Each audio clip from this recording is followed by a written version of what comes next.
Então, boa noite a todas, né? Por enquanto são mulheres, uma turma só de mulher aqui. Estamos iniciando mais uma aula ao vivo com vocês. Hoje a gente vai estar falando do capítulo 7 e, se der tempo, a gente fala do capítulo 8 também. E aí vocês vão estar acompanhando esse capítulo 7 na página 40. E que capítulo é esse? Qual é o assunto? Vias de administração. Querendo ou não, é uma continuidade do que a gente já viu semana passada, tá certo? Porque a gente falou de formas farmacêuticas e agora a gente vai saber como administrar esses medicamentos, esses tipos de medicamentos que a gente vem acompanhando aí, vem estudando, tá certo? Então, o que é que a gente vai ver hoje? As vias de administração, né? Enteral, parenteral, tópica e algumas outras vias. Estão vendo como são nomes novos, diferentes, né? Mas que a gente vai conseguir acompanhar aqui direitinho. E se der tempo, eu entro na parte de injetáveis. Se não der, fica para a próxima aula o assunto, né, de aplicação de injetáveis, tá certo? Mas vamos tentando ver como é que vai funcionar essa questão das vias de administração. Se fluir bem, a gente entra na parte de injetáveis. Combinado? Então, vamos lá. Primeira pergunta que eu faço para vocês, e aí eu quero que vocês abram o microfone para interagir comigo. O que são vias de administração? O que é que vocês entendem por vias de administração? Olha aí a imagem, dá uma dica aí no que seria. E aí me respondam. Quem quer falar? Vias de administração. São locais onde pode ser ingerido a medicação. Pronto, os locais, né? O local por onde a medicação vai ser introduzida. Por que eu disse introduzida e não ingerida? Porque tem outras vias também que não é pela boca, tá certo? Então, não só existe via de administração oral, existem outras vias. E aí a gente classifica, a gente conceitua vias de administração, a maneira pela qual o medicamento vai ser introduzido no meu organismo, tá certo? Então, é isso que a gente vai entender hoje, é isso que a gente vai ver hoje. Então, voltando, vamos conceituar. Vias de administração é a maneira pela qual a droga, que é o medicamento, é introduzida no organismo da gente, tá certo?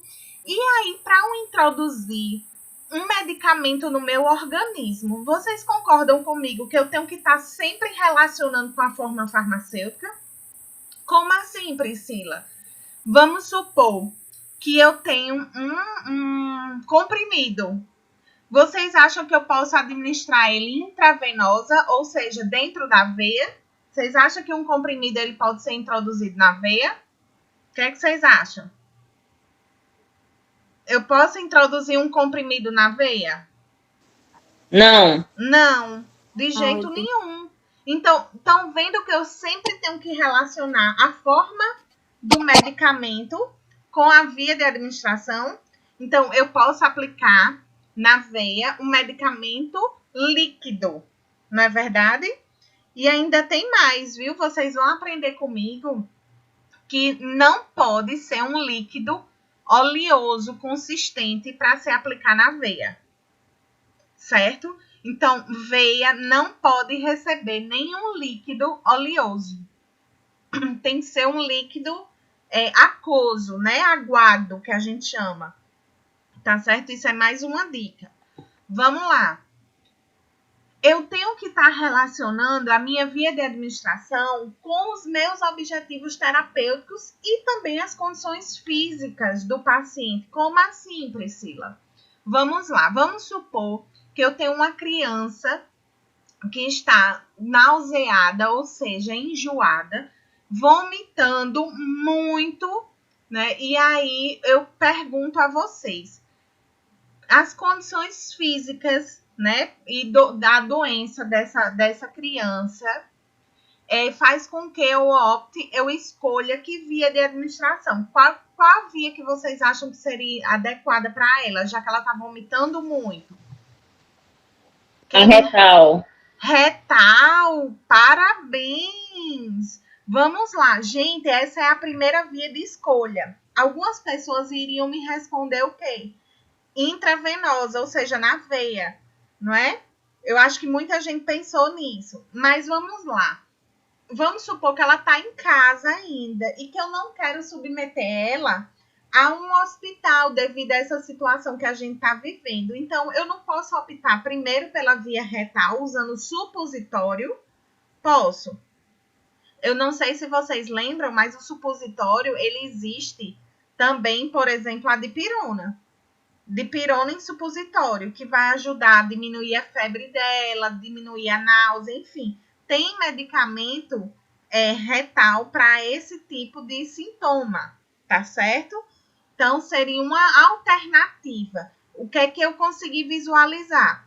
Que ela tem uma patologia, ou seja, uma doença, que impede de eu escolher a via oral para ser administrado o medicamento.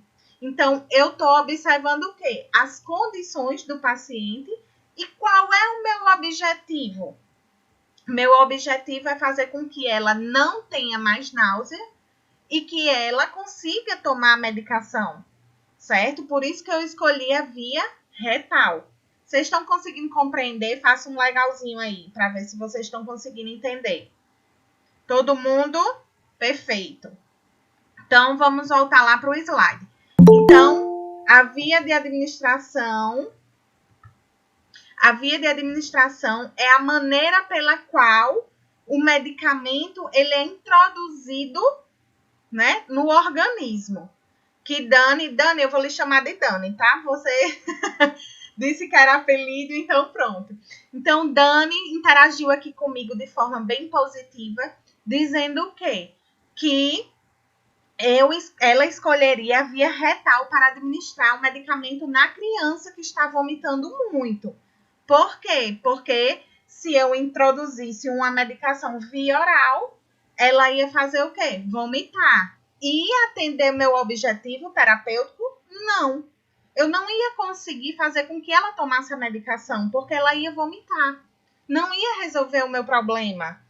Não é verdade? Então, sempre relacionar via de administração com o quê? Com a forma farmacêutica e os objetivos terapêuticos e as condições físicas daquele paciente. Combinado? Conseguiram compreender esse slide, não é verdade? Então, vamos embora. Voltando. Para que vocês entendam, eu não sei se vocês lembram, mas eu vou fazer vocês lembrarem agora, retomando aí um assunto que foi o primeiro conteúdo online que a gente teve. E eu falei sobre fármacos. Fármaco, gente, é a principal substância de um medicamento. Vocês lembram disso? Fármaco é a principal substância do medicamento. Quem não lembra, eu vou relembrar, detalhar mais ainda. Quando a gente pega a dipirona, gente, não é um medicamento que só tem essa substância dipirona. A dipirona tem água, a dipirona tem corante, a dipirona tem sabor, a dipirona tem várias outras substâncias. Porém, qual é a que vai fazer efeito? Qual é a que vai curar os sintomas que a pessoa está sentindo? Qual é? A dipirona. Então, dipirona é a principal substância do medicamento, tá certo? Boa noite para quem está chegando agora. Só para que vocês não fiquem perdidos, a gente está acompanhando aí o capítulo 7, página 40. O assunto é vias de administração. Não se preocupe quem perdeu o início, que essa aula está sendo gravada e vocês vão conseguir acompanhar o início dela, tá certo? Então, vamos voltar. Quando a gente tem uma substância, que eu estava falando do fármaco, e eu peguei como exemplo, citei como exemplo a dipirona, essa dipirona, ela pode ter uma ação sistêmica, e aí eu pergunto a vocês, o que significa ação sistêmica? Vamos lá, eu acho que talvez vocês nunca tenha ouvido falar sobre esse tipo de ação. É uma ação que vai agir no meu corpo todo. Vamos supor, uma febre. Uma febre, ela é um local, é um problema local, é um problema que atinge meu corpo todo. O que é que vocês acham? Me respondam aí. Vamos lá.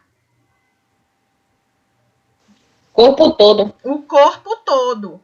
Então, o que é que a gente consegue entender? Que dipirona, ela vai ter uma ação sistêmica, ou seja, do corpo todo. Priscila, mas me diga aí, me dê um exemplo da ação local. Vamos supor que eu comprei dipirona em pomada, certo? Vamos supor que eu comprei dipirona em pomada. A ação vai ser local ou vai ser no corpo todo? Se for em pomada.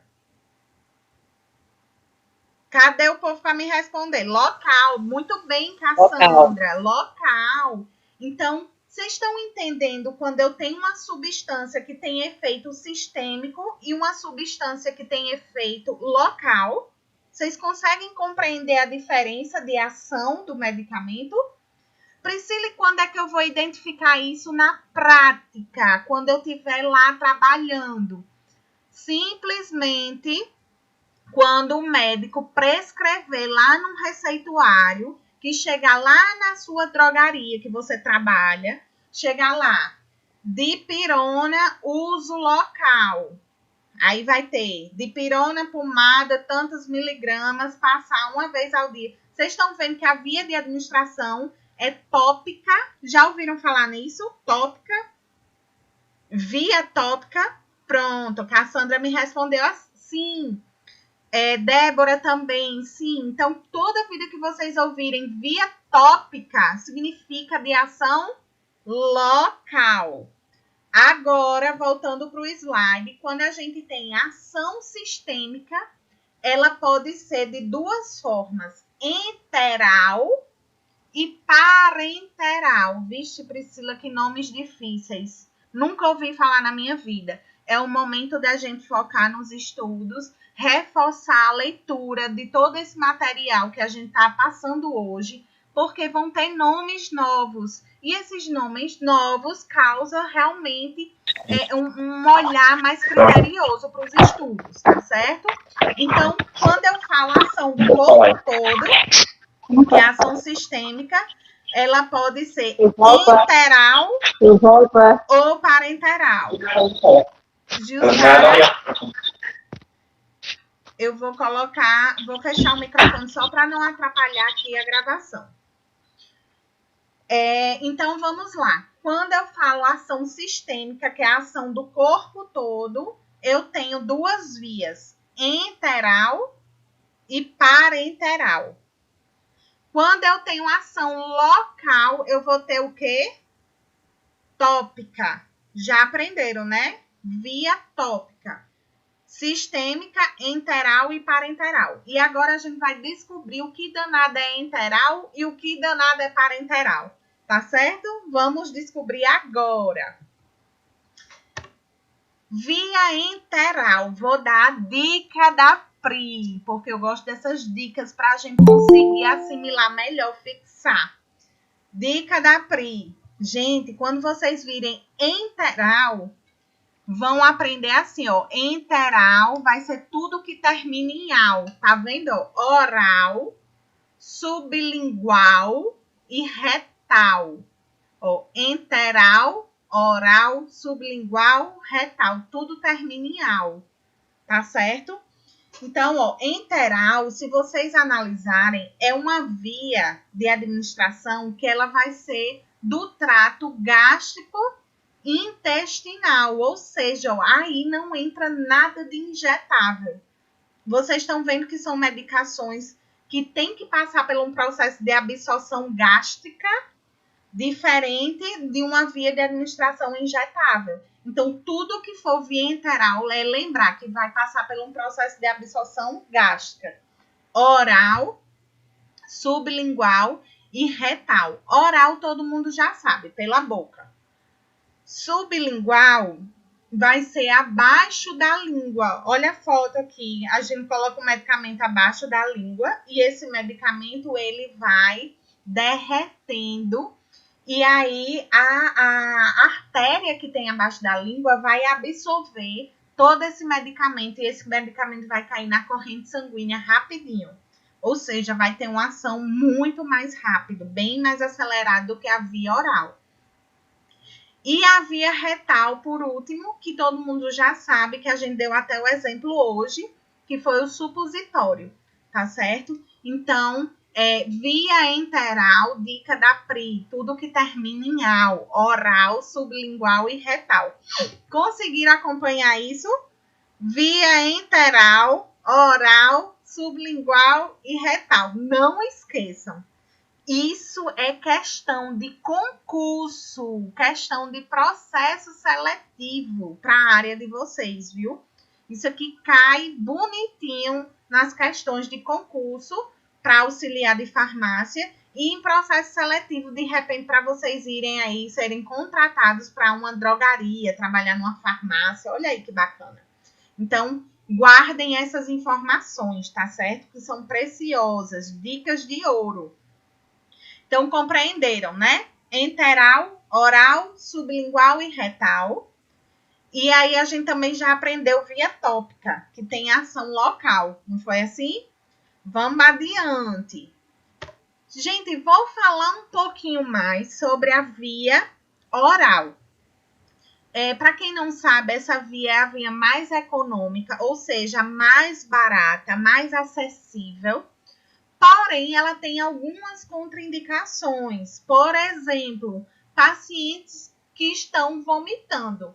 É aconselhável a gente dar uma medicação via oral? A gente já falou hoje que não é interessante, porque a gente vai colocar ou um xarope, ou uma solução, ou um comprimido, uma cápsula, e esse paciente vai fazer o quê? Vomitar. Então, não é viável a gente está administrando nenhum medicamento via oral para um paciente que está vomitando, tá certo? Vomitando muito. Não é um caso que a pessoa está nauseada e a gente sabe que ela vai conseguir tomar aquele medicamento e ele não vai vomitar. É um caso de uma pessoa que está vomitando sem parar e aí não tem condições de eu administrar um medicamento desse. Temos outra contraindicação, que é a síndrome de má absorção. Vou botar a imagem para vocês, para eu conversar com vocês. Gente, o que é síndrome de má absorção? São pessoas que não têm condições de absorver nenhum tipo de coisa que é introduzido no organismo. Tipo assim, vamos supor que eu tomei agora um leite, certo? A pessoa que tem síndrome de má absorção não vai conseguir absorver o leite. O leite ele não vai ser absorvido. Aí eu pergunto a vocês, se ela não consegue absorver nada, vocês acham que ela vai conseguir absorver um medicamento via oral?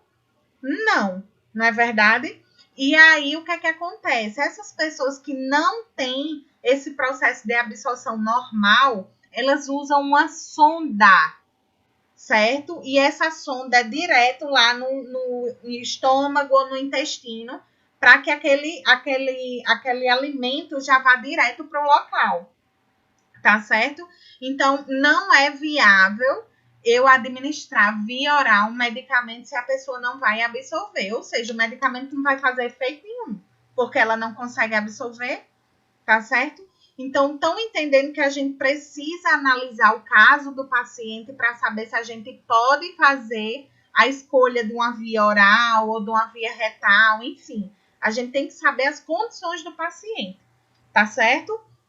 Então, vamos voltar. Outra contraindicação é uma pessoa inconsciente. A pessoa inconsciente, gente, a gente não pode administrar um medicamento via oral. Se ela está inconsciente, como é que ela vai deglutir? Como é que ela vai engolir o medicamento se ela está inconsciente? A gente vai matar ela asfixiada. Ela vai morrer asfixiada com aquele medicamento preso na garganta, porque ela não consegue engolir, tá certo? Então, pelo amor de Deus, paciente inconsciente não toma medicação via oral, tá certo? Estão conseguindo acompanhar? Sim? Joyce, sim. Dani, sim. Perfeito. Vamos lá. Obrigada, Débora, também. Então, obrigada. Isso é Márcio, né? Professor Márcio, que está acompanhando aqui com a gente. Márcio, muito obrigada, viu? Se for você, eu acho que sim.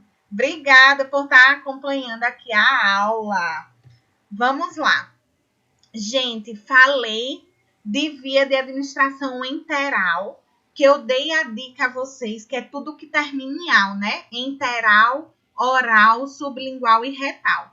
Agora a gente vem para a via parenteral. Quando virem parenteral, vocês vão colocar logo na cabecinha de vocês que é tudo que for injetável.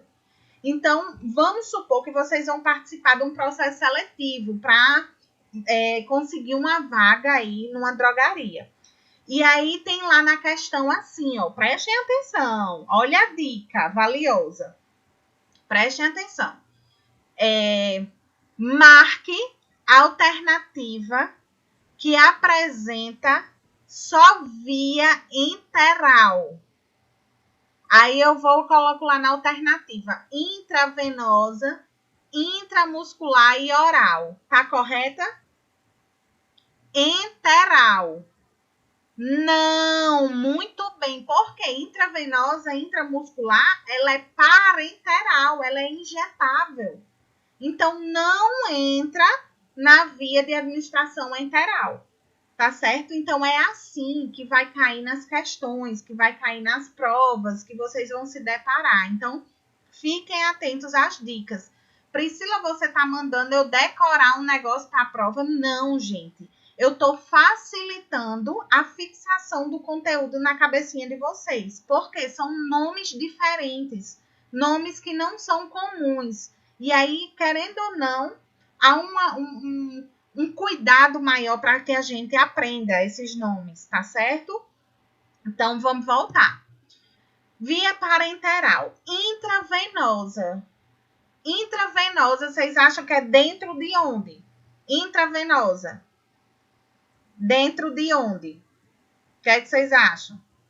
Abra aí os microfones. Veia. Veia. Veia. Na veia. Muito bem, dentro da veia. Aí eu pergunto, eu posso estar aplicando na veia um medicamento extremamente oleoso? Por exemplo, um anticoncepcional. O pessoal aplica na veia? Não. Não. Aplica. Não aplica na veia, aplica no músculo. Porque Isso. veia não pode receber medicamento oleoso. Então, se vocês quiserem anotar aí no livrinho de vocês, intravenosa, só pode ser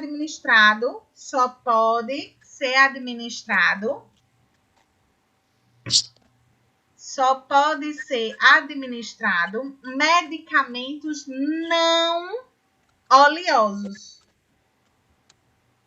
Tá certo? Que não sejam oleosos. Então, fica aí a dica. Vamos dar um outro exemplo que não seja o anticoncepcional? Vamos dar o exemplo da bezetacil. Acho que todo mundo sabe qual é, que dói pra caramba. Que é como é a preparação desse medicamento? Ele vem um pó e a gente acrescenta ABD, que é água bidestilada. É uma água bem purificada, que a gente utiliza nos hospitais.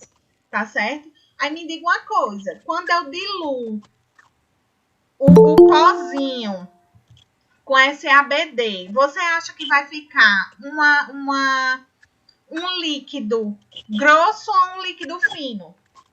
Grosso. Vocês acham que é adequado eu passar na veia esse medicamento? Não. De jeito nenhum. Primeiro, não ia suportar. A pessoa não ia suportar. Tá certo? Inclusive, gente, quando a gente vai administrar esse medicamento, muita gente reclama da mão pesada do técnico de enfermagem, certo? Mas isso muitas vezes não é verdade. Esse medicamento, ele tem que ser aplicado em bolos. Como é em bolos? Rápido. É de uma vez. Aperta de uma vez. Por quê, gente? Porque lembra que eu disse que era um pó e que precisa acrescentar água, que é o ABD. Se eu for lentamente, esse medicamento cristaliza dentro da agulha. E aí vai entupir a agulha e a gente não vai conseguir administrar dentro do músculo da pessoa. Então, assim, Márcio tá dizendo, tenho medo de injeção. Homens, né? Homens parece que tem um pavor de injeção, é impressionante. Mas só para que fique claro, para que vocês não julguem o profissional de enfermagem, que ele aplicou rápido demais a bezetacil, por isso que doeu. Não, a aplicação tem que ser rápida mesmo, de uma vez. Senão, vai acontecer de entupir a seringa e a gente tem que jogar tudo fora e começar tudo de novo. Tá certo? Então, Selma tá dizendo aqui, toda vez que tomo, passo mal. Passa mal devido ao quê? A ficar nervosa ou porque faz mal a medicação? Selma. Deve ser de nervosismo, né? Mas vamos voltar. Então, entenderam a via intravenosa? Sim? Sinalizem aí. Certo.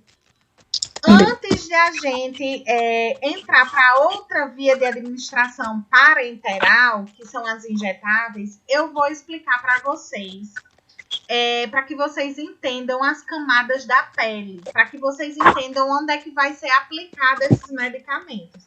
Gente, vocês vão poder aplicar esses medicamentos, esses injetáveis? Não. Porém, vocês vão poder auxiliar o farmacêutico. E a gente só consegue auxiliar se a gente entender. Então, não adianta vocês auxiliarem se vocês não sabem de nada, não sabem nem o que é uma via parenteral, não sabem nem que pode aplicar um medicamento na veia ou não. Então, é muito importante esse conhecimento teórico para vocês, para que lhe dê um norte, para que você possa auxiliar um farmacêutico, tá certo? Então, vamos primeiro entender as camadas da pele. Vocês estão vendo essa primeira camadinha aqui da pele, ó, que é essa superficial que a gente tem. Ó, vocês estão me vendo aí. Essa primeira camada da pele, que é aqui, ó, que a gente consegue tocar, ela se chama epiderme. Então, vamos lá. Epiderme. O que significa epi? Mais externo, ou seja, é a camada mais externa da nossa pele.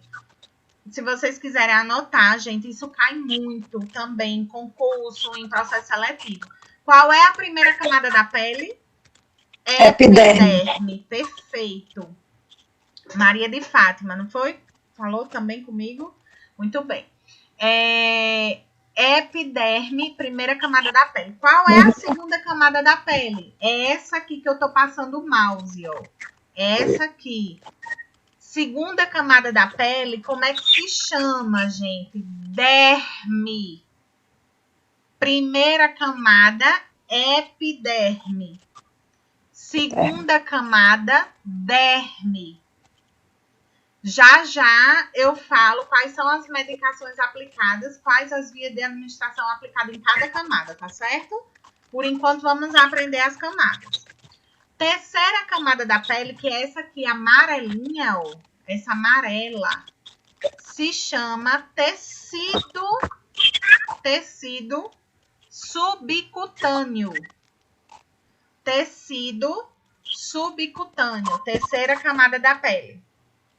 Esse tecido subcutâneo também é chamado de hipoderme, com H.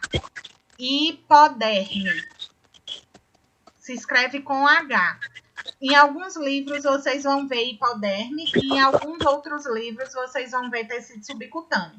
Eu gosto de usar mais tecido subcutâneo, porque tem a ver com a via de administração, é o mesmo nome, então fica mais fácil da gente aprender, tá certo? Priscila, depois do tecido subcutâneo vem quem? O músculo. Olha aqui, o músculo, tá certo? Então, só existem 3 camadas da pele. Depois dessas 3 camadas da pele vem o músculo e depois vem os ossos, tá certo? Abaixo do músculo. Priscila, onde é que eu aplico a intravenosa? Ela fica em que camada da pele? Para que vocês entendam, a intravenosa, ela fica na segunda camada da pele, na derme. Porém, eu posso aplicar em qualquer canto da derme. Vocês estão conseguindo visualizar meu braço e a injeção aqui na minha mão? Olha.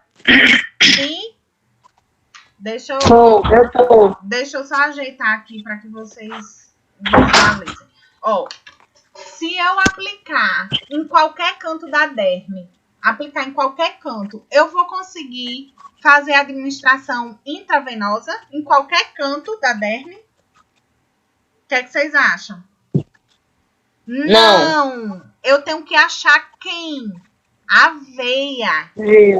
Então, se eu estou dizendo que é dentro da veia intravenosa, eu tenho que achar a veia. Por isso que as técnicas de enfermagem ficam lá procurando a veia um tempão para colocar essa seringa, essa injeção dentro da veia. Tá certo? Então, se eu perguntar a vocês, onde é que eu administro a via intravenosa? Aí vocês vão colocar dentro da veia, como já está dizendo o nome. Dentro da veia. Intramuscular. Onde é que eu aplico a via intramuscular? No músculo. No músculo. Aí, pergunta da Pri. Se é no músculo, vocês viram que o músculo é uma camada bem profunda, não é verdade? Que vai depois da terceira camada. Eu vou aplicar essa injeção de forma rente à pele ou mais profunda, ó, 90 graus. Mais profunda. Mais profunda. E eu aplico em qualquer canto? Não. Eu vou achar um canto que tenha músculo. Os testes ficarão assim. E quando a gente diz em músculo, a gente procura qual? Só existe 3 músculos específicos para a gente aplicar a injeção. Que é o glúteo, o bumbum. Ele é o maior músculo que tem, que suporta uma quantidade maior de medicação. Temos o músculo deltoide, que é esse aqui, ó, do braço, tá certo? Que muitas vezes a gente toma vacina nesse músculo, tá? E temos o músculo lateral da coxa. Já viram a criancinha tomando vacina na coxa? Pronto, já. Então é aquele músculo anterolateral da coxa, tá certo? Priscila, esse braço, o músculo do braço, que é o deltoide, suporta muitos ml de medicamento? Não, tá certo? O máximo que ele aguenta, no máximo estourando, são 3 ml. Passou disso, gente, a gente escolhe o glúteo para aplicar. Porque o glúteo, ele consegue suportar 5 ml, uma quantidade maior, tá certo? Então, a gente faz essa escolha do glúteo, porque ele suporta mais, tá certo? Mas não se preocupe que na parte de injetáveis eu vou detalhar mais sobre isso, tá bom? E aí, se vocês quiserem colocar em intramuscular uma observação, pode aplicar medicamentos oleosos, tá certo?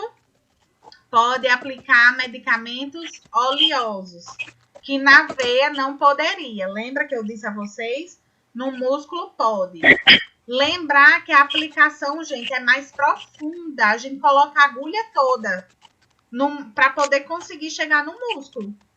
Se não colocasse a agulha toda, vai ficar no músculo? Não, vai ficar numa camada antes. Qual é a camada de antes?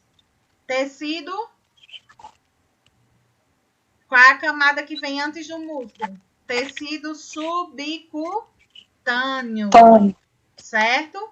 Conseguiram compreender isso, gente? Direitinho? Sim. Perfeito. Vamos lá. Agora vamos para a via intradérmica. Onde é que vocês acham que é a aplicação desse medicamento? Intradérmica, pelo nome. É em que camada da pele? Epiderme, derme ou tecido subcutâneo ou músculo? Na derme. Perfeito, Maria Rita. Então, vamos lá. Intradérmica é na derme, na segunda camada da pele. Aí vem a pergunta. A aplicação, ela é profunda ou ela é rente à pele? Já que é na segunda camada. Rente à pele. Rente à pele. É bem superficial. Deixa eu dar um exemplo. Já viram a vacina BCG, que é a primeira vacina que a gente toma quando criança? Aquela que fica uma marquinha aqui, ó, uma cicatriz. Gente, a aplicação dela é assim, ó. Vocês estão conseguindo visualizar o meu braço? Estão conseguindo ver? Ó, a aplicação dela é assim, rente à pele. E não assim, ó, profunda. Ela é rente à pele. E quando a gente aplica rente à pele, o que é que vai acontecer? A gente pode aplicar muito líquido. O que é que vocês acham? Não. Já pensou se é bem rasinha a aplicação? E se eu botar um monte de líquido, vai extravasar a pele? Vai extravasar. Deixa eu só desativar aqui porque tá tendo ruído. Pronto. Então, eu não posso aplicar muito líquido. E aí vai a dica. Quanto que eu posso estar aplicando de líquido nessa injeção que é na derme? No máximo 1 ml. 1 ml só, apenas. Ou seja, é bem pouquinho. E mesmo assim, quando você aplica, você vai ver que vai formar uma bolha na pele. Vai formar que a gente chama de pápula. Não, a gente não chama de bolha, chama pápula. E aí essa pápula, ela vai estourar. Lembra que a BCG é assim? Vai virar uma feridinha até cicatrizar. A BCG é dessa forma. Tá certo? Então, se vocês conseguirem anotar aí, ó, via intradérmica, vocês podem anotar que ela é aplicada na derme, segunda camada da pele. E vocês podem fazer uma observação que aplicar no máximo 1 ml de líquido, de medicamento. E vai ter formação de pápula, que vocês podem colocar entre parênteses, que é a bolinha. Mas não se preocupe que eu vou dar essa aula mais detalhada na parte de injetáveis. Tá certo? Hoje a gente só vai ver vias de administração, depois a gente entra na parte de injetáveis, para não ficar muita informação, não ficar cansativo, tá? Porque é uma aula que tem muito detalhezinho. E vamos para a última via de administração. Qual é a última via? Subcutânea. Olha como parece com o nome do tecido que a gente viu, o nome da terceira camada. A terceira camada se chama tecido subcutâneo. E a via de administração que a gente aplica nela, subcutânea. Sabe qual é a aplicação subcutânea que a gente faz uma medicação? Insulina. Eu acho que todo mundo já viu alguém aplicando insulina. E aí, gente, a agulha... Vamos puxar aqui. Vocês estão conseguindo ver a agulha? Sim? Façam assim, ó. Façam legal. A agulha da insulina vai ser pela metade dessa aqui. Essa é uma agulha normal. Mas a agulha da insulina é uma agulha pela metade. Ou seja, bem curtinha. Priscila, e por que uma agulha curta? Me diga uma coisa. O tecido subcutâneo, ele é bem profundo, como o músculo? Não. Ele é mais para cima, não é verdade? Então, se eu aplicar uma injeção com agulhinha curta, aplicar ela todinha, eu vou só conseguir chegar lá no tecido subcutâneo. Eu não consigo chegar no músculo porque a agulha é curta. Então, por isso que a agulha da insulina é uma agulha menor, que é para que ela não chegue lá no músculo, mesmo eu colocando ela todinha. Mesmo eu colocando a agulha toda, eu não chego lá no músculo, eu chego no tecido subcutâneo. Olha aqui, você tá vendo, ó? que aqui o tecido subcutâneo, que é esse amarelinho, tá vendo que eu tenho que ter uma agulha mais curta, porque essa aqui, ó, essa última injeção aqui, ó, ela é intramuscular, ou seja, tem que ser uma agulha grande. Priscila, não tenho agulha de insulina. Eu só tenho essa agulha grande aqui. Como é que eu faço para aplicar? Eu vou ter que diminuir a angulação, não vou? Eu não vou aplicar assim, ó, 90 graus, porque senão vai entrar todinha. Eu vou ter que aplicar ela um pouquinho mais deitada, porque ela não vai alcançar lá o tecido muscular, vai sim alcançar o tecido subcutâneo. Conseguiram entender essa analogia que eu estou fazendo com vocês? Priscila, me dê um exemplo aí de aplicação do tecido subcutâneo. Insulina. Desculpa, peguei alguma coisa que acho que é aqui, que tá com cheiro de remédio, aí me fez espirrar. Então, o que é que eu posso estar aplicando no tecido subcutâneo? Insulina. Só insulina, Priscila? Não, tem vários outros. Por exemplo, tem crianças que precisam tomar hormônio de crescimento. E aí é aplicado também no tecido subcutâneo. Tem adultos que precisam tomar anticoagulantes. E às vezes é preciso aplicar no tecido subcutâneo também, tá? Que é na terceira camada da pele. Priscila, como é que eu faço essa aplicação? A gente vai estudar isso na próxima aula, de forma teórica. E quando a gente voltar para a sala de aula, eu vou demonstrar para vocês as técnicas da gente aplicar medicamento injetável. Não vamos furar ninguém, não. A gente vai furar um negocinho que tem de silicone, tá? Mas é para que vocês compreendam melhor como é que funciona isso. Combinado? Então, vamos recapitular para saber se vocês entenderam, para a gente finalizar nossa aula de hoje. Quais são as vias de administração que existem? As que têm de ação sistêmica e a que tem de ação local. Abram os microfones que eu quero ouvir vocês. Eu tô vendo vocês interagindo comigo só pela mímica. Então, a de ação sistêmica, ela pode ser duas. Quem lembra? Eu vou dizer uma, enteral, e a outra? Qual é a outra? Pode abrir o microfone. Enteral e parenteral. Muito bem, Joyce. Parenteral. Na via enteral, Dani, me dê um exemplo de via enteral. Via interal? Sim. Bilingual, oral ou retal? Oral e retal. Olha, eu pedi uma, ela disse 3. As 3, danadinha. Me dê um exemplo, Maria de Fátima, de via parenteral. Parenteral. Maria de Fátima. Parenteral. Não estava nada. Será que ela está me ouvindo? Vamos lá, Edivânia. A Edivânia. Cadê o povo? Sumiu. Intravenosa. Cassandra salvou aí. Muito bem, Cassandra. Intravenosa. E aí, vamos intramuscular. Muito bem. O que mais?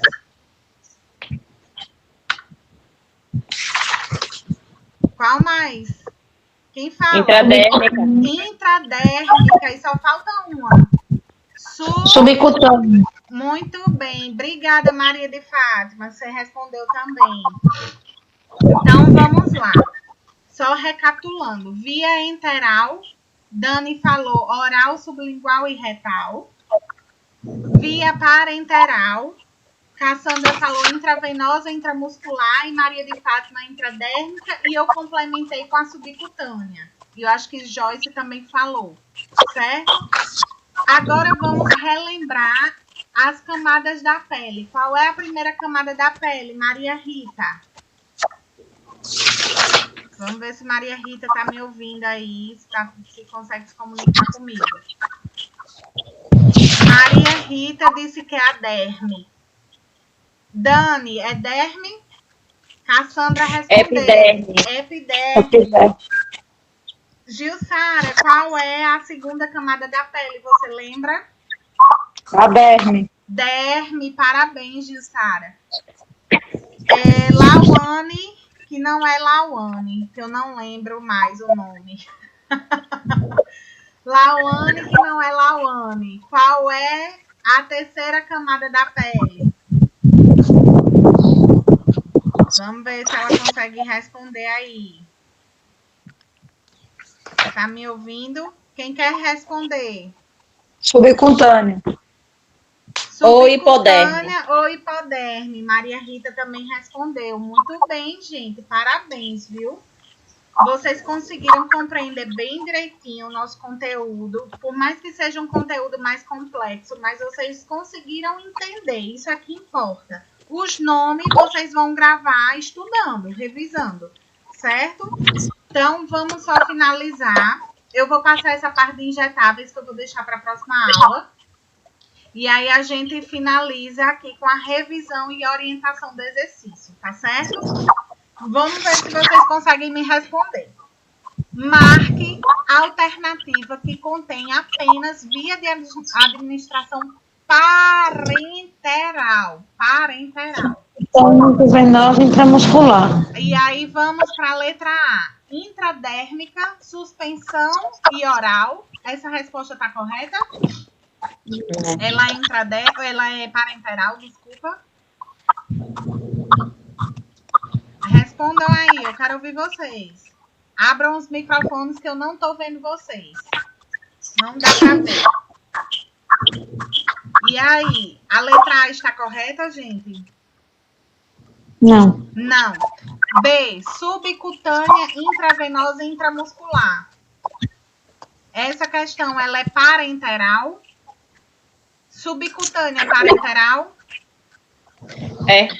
Intravenosa é parenteral? É. Intramuscular é parenteral?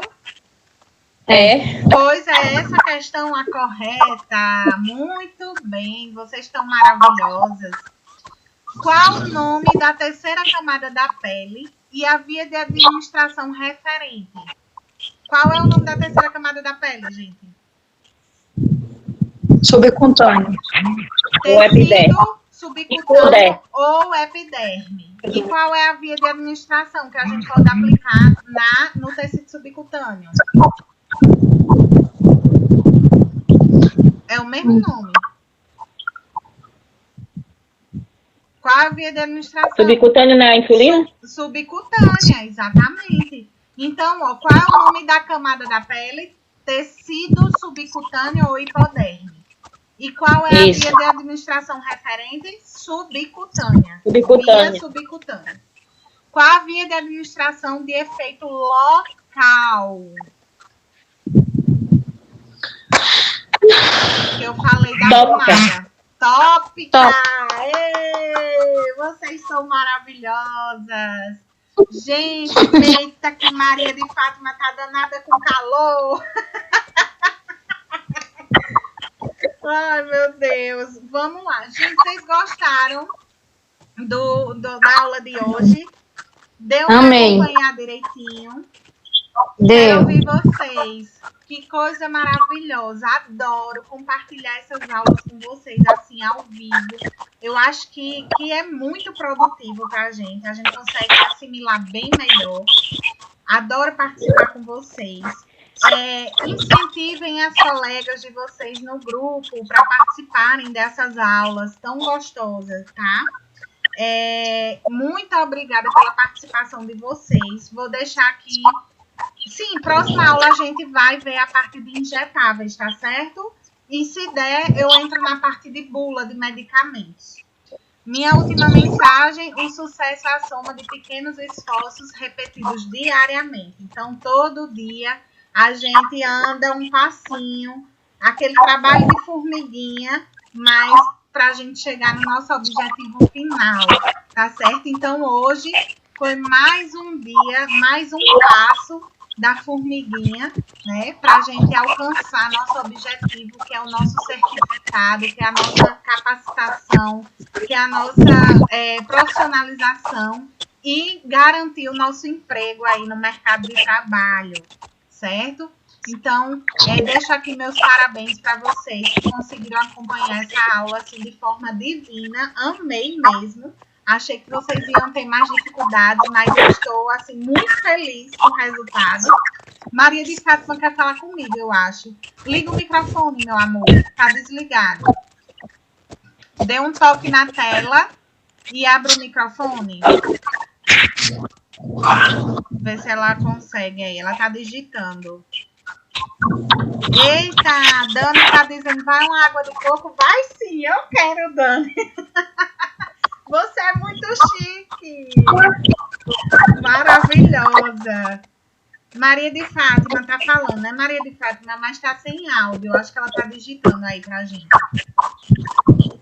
É só dar um toquezinho na tela do celular e ativar o microfone que tá vermelhinho. Você vai deixar... Pronto, professora. Você tá me ouvindo? Agora sim. Professora? Agora sim. Ai, Jesus, tô apanhando aqui, gente. Desculpa. Não, diga aí.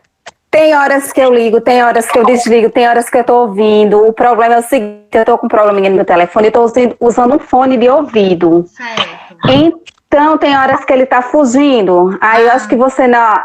Tava falando comigo, eu não tava ouvindo nada. Sim, entendi. Mas eu vejo, eu vejo lá na outra aula algumas partes que eu não ouvi, tá certo? Perfeito, meu amor. Muito obrigada, viu?